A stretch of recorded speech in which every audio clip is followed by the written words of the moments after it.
This is Trisha Carter. I'm with Val Davis at their home, and the date is the 6th of February, Thursday 6th of February 2020. So Val, tell me a little bit about yourself. Well, I was born in Kingsland. I was born at Rose Cottage, which is the cottage next to the Angel Inn, and I lived there for 6 months. Then I moved up to rooms with my parents at Yew Trees, which is actually the house that I live opposite now. And then at 3 years old, I moved to a new bungalow, which my grandparents had built for my parents up at the Bank Farm, Kingsland. This is probably my first recollection of anything at a young age. I remember my father driving a tractor and trailer up there with all the furniture on it, and that was how we moved then. I was very lucky living up there at the bungalow. We had the open fields to play in and spent, a very happy childhood there. I went to Kingsland School, and in those days there was a bell that rang at 9:15 to tell us that it was time we should be getting to school, and we went into school at 9:25. So we started later in the day, but we did finish later in the day. The infants finished at 4:45 and the older ones finished at 4 o'clock. My first recollection of school is being in Miss Morgan's class, which actually is now the class that Mr. Powell uses. And I remember when I first started there, in the afternoons when we came in after lunch, we always had a rest. We had to fold our arms and put our heads down on the table and rest for 10 minutes. And a Friday afternoon was what they called play time, which I think they now called golden time these days. And we used to be allowed to play with our toys and play in the sand. And Miss Morgan, who was our teacher, used to do the tables tests and the reading tests. And that was my time in that class. I then went up to Miss Morgan's class, which is class 2. I don't have a lot of recollection of being there. I do remember we used to talk about Miss Morgan, and she used to go, and that was it. And Miss Davis was the next class teacher. That was in the classroom that was divided off with curtains. I didn't actually get taught by Miss Davis. She retired, and I had a Miss Holt, who while I was there got married and became Mrs. Jones. And those were my teachers at Kingsland School. Mr. Jones, who was the head teacher at the time, used to take us for sport. And this was always on a Friday afternoon, which is now the bowling, where the bowling club is, and the green. We used to have our games there. We used to play hockey, and we played with the hockey sticks and the hard hockey balls. And then we had the rounders on a Friday. And in those days, we played with a hard rounders ball, even though we were only little. And playtimes, we used to have the run of the field. And of course there's the dingle there, which we used to go and hide from the staff, because you could hide down in this dingle. And very happy memories of playing in that field there. One time, I think probably wouldn't happen these days, but sometimes we would go to school on a Friday and it'd be raining, so we wouldn't take our hockey sticks to school. And we used to cycle when we were sort of 9, 10 down to school. And if you hadn't got your hockey stick, you were allowed to cycle home at lunchtime to go and fetch your hockey sticks. And I used to cycle up to the bungalow, and Mavis Dyke, who lives down at the Laurels at the bottom end of the village, we would go down to her place and collect the hockey sticks. Fantastic. What else can I remember about being at school? And Mr. Jones, who was the head teacher, was very keen on singing. And he used to organise concerts, or I think they were village concerts, community concerts really. But the school always had a choir that used to go and sing in the village hall. And I can remember those were my first performances, going to Kingsland Village Hall and a singing there. When I first started Kingsland School, I used to walk down, which these days you wouldn't do because there's just so much traffic. But there was a group of us that used to walk down, and just walk down, and probably a little naughtily we used to play on the roads as we were coming back at night. I suppose that was my time at Kingsland School, basically what I can remember. And I took the 11 plus, and I was lucky enough to pass and went to the grammar school. So consequently, I did not then go up into Mr. Jones's class or Mr. Wilson's class, which we have at that stage, because they were still taking them up to the age of 14 when I left Kingsland School. And when you went to the grammar school, you used to have to catch a bus from the Corners Inn. So I used to cycle down from home and leave my bicycle at what was the butcher's shop. Now that's used to be at the end of the Corners Inn, where they've now got their rooms, the one just going in where they park their vehicles. So I used to leave my bike there, and the bus used to come at 8:25, and we used to go into Leominster bus station, and then we used to have to walk from there down to the grammar school, which is what is now Earl Mortimer. And then at night, school used to finish, I think it was about 3:45, and we used to walk up to the bus station and catch a bus home. So we had a reasonably long day for that, and that was my time, doing that. And then after grammar school, I went to the technical college, and I used to have to cycle in the mornings down to catch a bus at 7:25, go into Hereford, go into Leominster, change buses to go on the Midland Red bus to then go to Hereford into the bus station and walk up Ayleston Hill to the college. Coming back at night, we used to finish at 4:45. We used to have to get down to the bus station for 5 o'clock, come back into Leominster station for about 5:45 to catch the 6 o'clock bus home and get back into Kingsland at 6:15. And mostly I would cycle home. But if it was dark nights, my parents wouldn't allow me to cycle at nights, although I had lights on the bikes. And I always remember walking up at night, and it was always all right till I got to the bridge. And then as you went over the bridge, you then had the little mill stream, which isn't there now. But there was a row of trees up the field just below my bungalow. And of course at night, they used to rustle and then frighten me and have the... So my father used to come down to meet me on the dark nights as long as he'd finished his milking by then. So that was my time at school. You mentioned that you went to college in Hereford, Val. What did you study at college? I did the National Diploma in Business Studies and did shorthand and typing. And this actually was a good introduction because the diploma exempts you any part 1 in law, accountancy, banking. So I then went off and did a year in the bank because of it. And I did the shorthand and typing as well, which when I later came on to work was fantastic because I got all the qualifications. The diploma course actually gave me some extra A-levels and O-levels as well. So that was extremely good course to be able to do. Brilliant. So tell me about your childhood generally. Right. I was lucky working on the farm, well not working, being on the farm and helping my parents to do things there. We used to have a poultry and pigs and cows, and my father actually did diversity, and we did a milk round. And I can remember we started up in the early 1960s, and I believe it was his first or second winter doing it when we had the hard snow in 1963. And he actually delivered the milk on a tractor and trailer into Leominster because we had started going in there. My work part of that was to have to go and wash the bottles morning and night.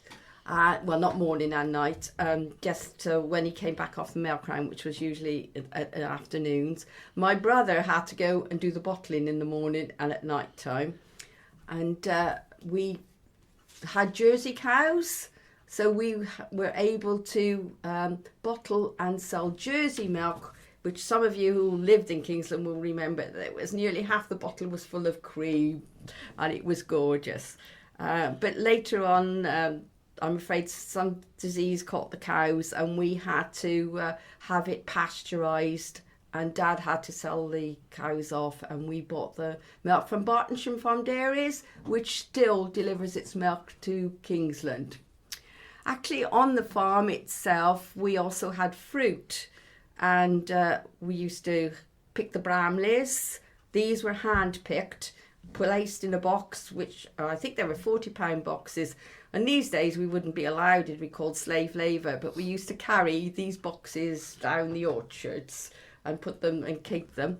We also had cider fruit, and Dad used to shake the apples, and myself and my brother and perhaps cousins, we would go apple picking and bag them up. And if Dad was feeling generous, he would pay us so much a bag to do it. And we also had perry pears. And these were big, tall trees as you came up the back way to the farm. And I remember one autumn, it was really wet and horrible, and there were lots of mud around. And Dad had shaken these perry pears, and we used to have to go and pick them up. But we had to get them out of the mud and then wash them and then put them in the bags.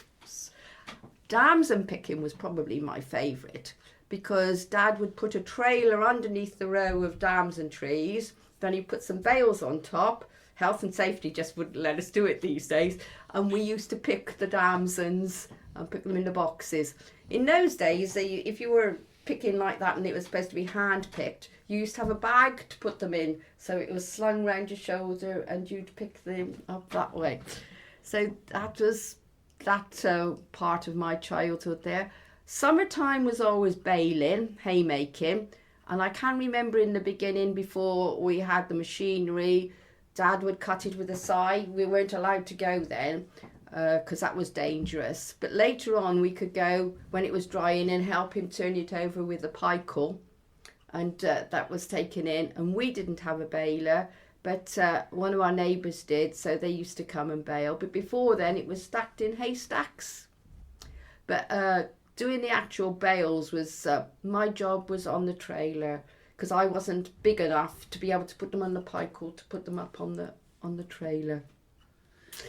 Apart from work, which obviously you did a lot of on the farm, what was your playtime like? What did you get up to as a child with your friends in the village? Oh, right. We were very lucky because Dad let us have a big shed. And in the summer holidays, we used to have what we called a nature club. And we used to have benches out, and we would go collecting leaves and flowers and any bits of nature and put them round and write our notes down of what they were. We also used to play plenty of sport because we had the big open fields. We played tennis, rounders, cricket, football.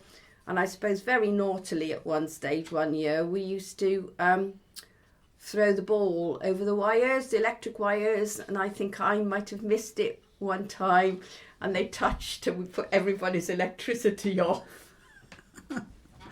So we used to go for walks up over the tars, as they called it, around the fields. I mean, one of the things I can remember is going primrose picking, and there was a lady who lived just up above us, and she used to love to have a bunch of primroses, so we used to go and pick a bunch of primroses for her, and she used to make superb toffee apples, and she always gave us a toffee apple. Thanks. We did a lot of blackberry picking as well, because there was always plenty of blackberries around. And, you know, we just played outside. Dad was also very good in that he didn't have a lot of time being on the farm, but in the summer holidays, he would dig a hole in the ground for us and put some bricks and a grid over the top, And then at lunchtime he would come and watch us, and we would cook sausages and baked beans and this sort of thing, and then have picnics afterwards. So we were very lucky. We just seemed to, spend lots of time outside. I did do a lot of reading, much to my dad's dismay sometimes, because I would sit reading when he would be wanting me to help him.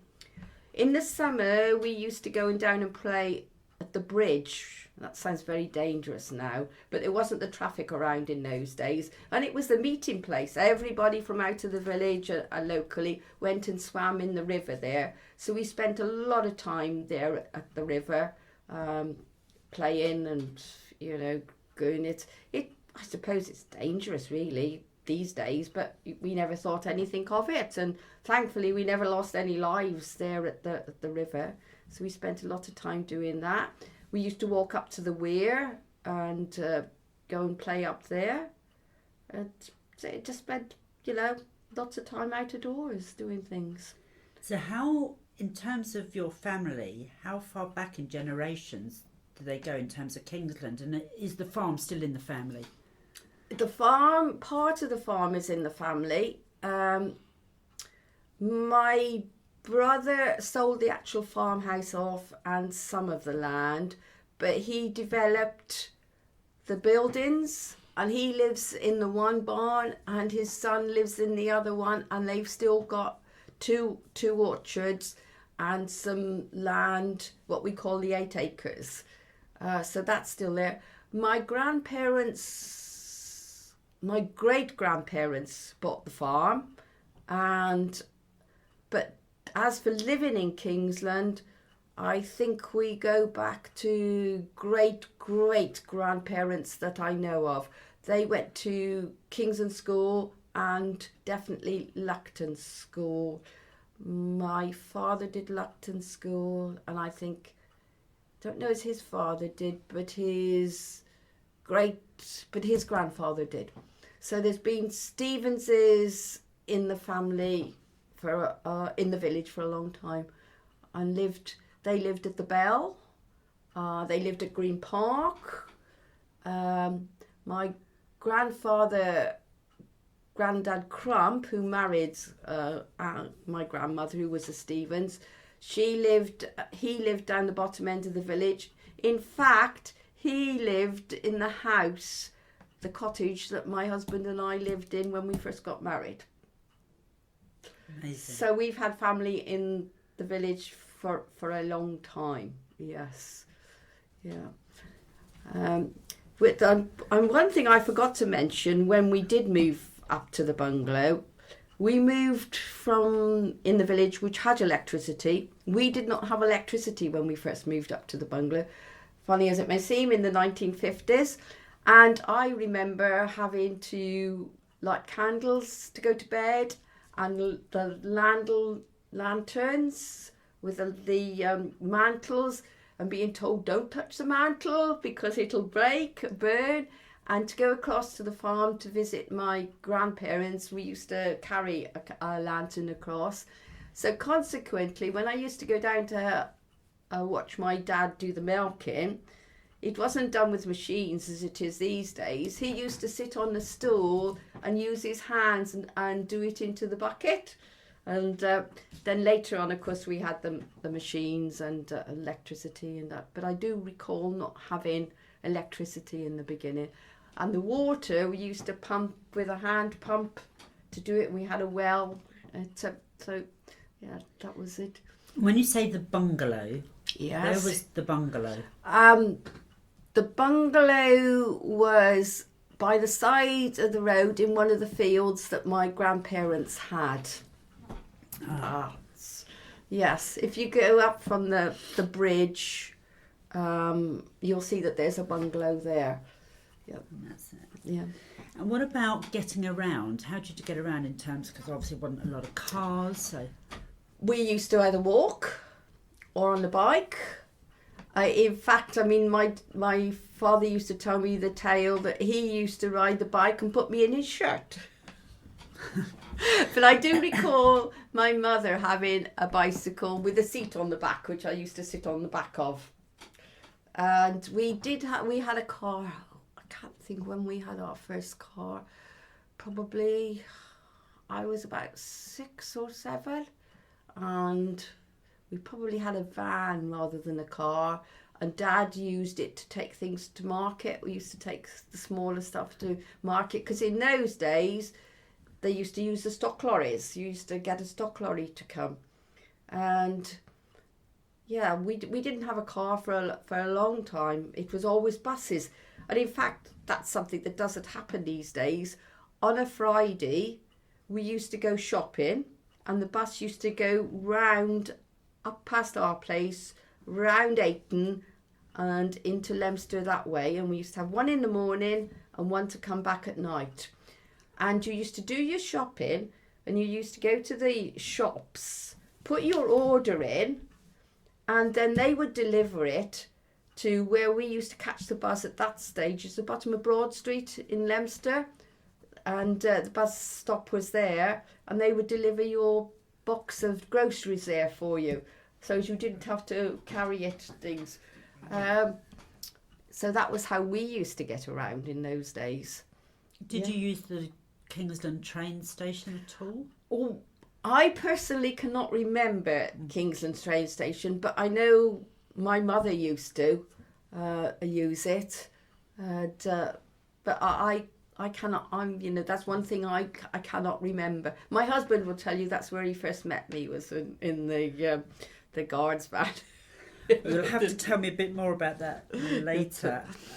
Another thing I could remember while I was at home, there was a big pond the other side of our field, and in the winter, if it froze over, they used to go ice skating on it, and they always went down the slope on the sledges in the snow, because we used to have a lot more snow and ice in those days.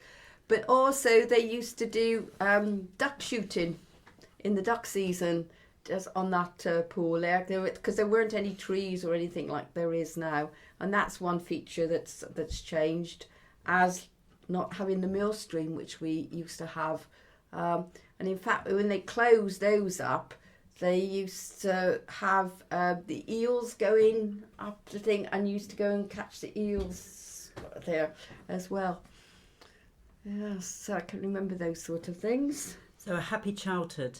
Very happy childhood, yes. So after college, you obviously started work then? I did. Tell me about that. I went and worked in the, what was then the Midland Bank in Hereford. And I worked there probably for only about 12, 18 months, because by then the milk round had built up at home, and it was getting too much work for Mum and Dad. So Dad asked me to come home, and I took over half the round, and he did the other half. In fact, I always remember passing my driving test, which of course had happened before I went back home. And Dad said, you need to practice your driving now and go off and do the milk round. So I remember my first experience of driving after passing the test was driving into Leominster, which was quite busy in those days for us, it seemed, and doing the milk round. Fantastic. It's yes. So I went home and did the milk round, and sort of did the business side of it as well as doing the round, and worked at home as well, and until I got married, and then I worked in the health department at Hereford for 12 months, and then back into Leominster to social services, where I stayed until I had the children, and I gave up work when I had my daughter. So you referred to Cliff and courting and where he thinks he first saw you. Tell me about what you remember of meeting and getting married and having your family. Well, I mean, he was always in the village and in the church choir, and used to see him around, and delivered milk to him, I suppose, as well, when I was doing that.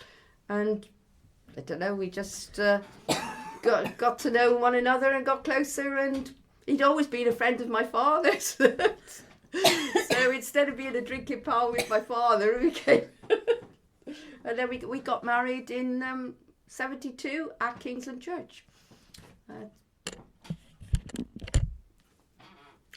I started my family in 1979. Karen was born, and I was lucky enough to be able to stay at home and look after her, because we did have a few problems with her, but thankfully everything is now all right. And then my son Jonathan was born 5 years later, and when he was about 3, I started to help at the nursery, which Sarah Summers and I started at Kingsland School. Mr. Chappell, who was the head teacher at the time, gave us permission to do up the old kitchen to use as the nursery. Then when Jonathan had been at school about 2 years, a job came up at Shobden School as, well, what they called clerical assistant in those days. And I applied just to get experience for an interview and was lucky enough to be accepted. And I stayed up at Shobden School, progressing in hours and responsibilities, and stayed there and became the school business manager. While I was there, I also helped with the sport. I enjoyed sport, I always had done, and helped Mrs. Berry, who was the one teacher, with the netball, and Mr. Berry, her husband, to do the rounders, and continued there until I retired. And that was my working career. That was it. I was lucky. I was able to do the job and look after my children, be home in the morning and take them to school, and then be back at nights to look after them.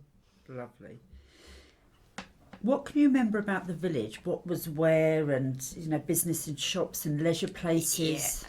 Well, when I was at Kingsland School, we still had the shop next door. We also had the bakery, and that's something I forgot to mention. We used to have our bread delivered to our doorstep twice a week. And the doctor's surgery when I was little was down at Red House, and that was Dr. Vaughan. And then later on, the surgery was moved to Stonehouse, where Dr. Ovenden lived. And then, of course, now it's at the big surgery, which I think opened in 1990. I think that was it. In fact, I'm on the Friends of Mortimer Medical Practice Committee, because when the surgery was being opened, Dr. Ovenden decided that he'd got a few locals to help see what would make the reception area a nice place, and we had ideas for that, and then it built on from that. We started doing some fundraising. Our first fundraiser was for a defibrillator, which was a lot of money in those days, and I've been on the Friends of Mortimer Medical Practice Trustees ever since. And what else has changed? The butcher's shop when I was little was, as I said previously, at the Corners Inn. But when Walter Mitchell came home, he moved to Park House. I think his parents were probably there before. And he built a butcher's shop on the side there, which is now actually I think it's a holiday let where Richard Frost lives. That was there. Pub-wise, we had the Monument. Where was that? That is up the top there by the Monumental Stone is. There's houses there. That used to be a pub. That was the Monument. Coming down the village, we had the Angel and the Corners Inn, which has changed very much inside and enlarged on it. And in fact, when I was at the grammar school, Sonia Pridey was living there then, and she built a hairdresser's shop on there, and so we had a hairdressing saloon there at that stage, and there was also Sarge Priest's cycle shop there. I think, I'm not quite certain about that, but I think he was there somewhere. But going on down pub-wise, we had the Angel, and at the bottom end of the village, we had the Red Lion. So those were our 4 pubs when I was there. The post office is always, that I can recollect, where it is now. And of course, it's become a shop as well, because when the shop closed. when it closed, it then became a nursing home. So we had a nursing home there, and the nursing home up at the top, which is the Wardens, where that development is. What else has changed? I'm just trying to think. I don't remember any other places in the village. I know there were, but I cannot personally remember them. The sawmills, was a big place when I was little, and of course the coal merchants by the side of it, and that's probably it for businesses. Just trying to think, nothing else I can think of. The Bell House used to be a pub, but I don't recall it. But my ancestors lived there, and I can remember Auntie Lil living there. And one of the things that used to happen in there was Percy Edwards, who was living there at the time. He was sort of a caretaker carpenter, but he also used to be a barber, and people used to go there to have their hair cut. And the front room on there, looking on the road, that used to be where the WI used to hold their committee meetings. Can remember that. Other than that, I don't really remember anything being too much different. So what are the biggest changes that you've seen during your time in Kingsland, would you say? The new properties that have gone up quite a lot. I mean, that's been a big change, that has. There's been the development next to our house here, Church Close, St Michael's Close, the extension at Boresfield, Highfield Close, Tudor Close. I mean, at one stage there was no houses from Croft Mead up to the Wardens. I can remember the bungalows being built up North Road and all the houses being built up north. A lot of open spaces. I think that's probably... And the traffic, that the cars parking on the sides of the roads now, we never had any of that. So that's a big change, that is. And what's your favourite memory of Kingsland? It's probably quite difficult, but favourite memory from the past? I don't know. I suppose I used to enjoy when they used to have a May Fair come on the green. That was it. And we used to have such fun at the summer fetes. I mean, they were always good fun. Kingsland School, Miss Morgan, was very good at country dancing, and she used to organise a group of us to go country dancing at the summer fetes, which were always held at somebody's house, perhaps where Trish Morgan lives now. I can always remember having ones on there. It was Mr. and Mr. Agnew lived there at that stage, and at Kingsland House we used to go and have them. I don't know. One of the things I suppose I did enjoy was the tennis tournaments that Jenny Kelly used to organise. This was when I was older, really.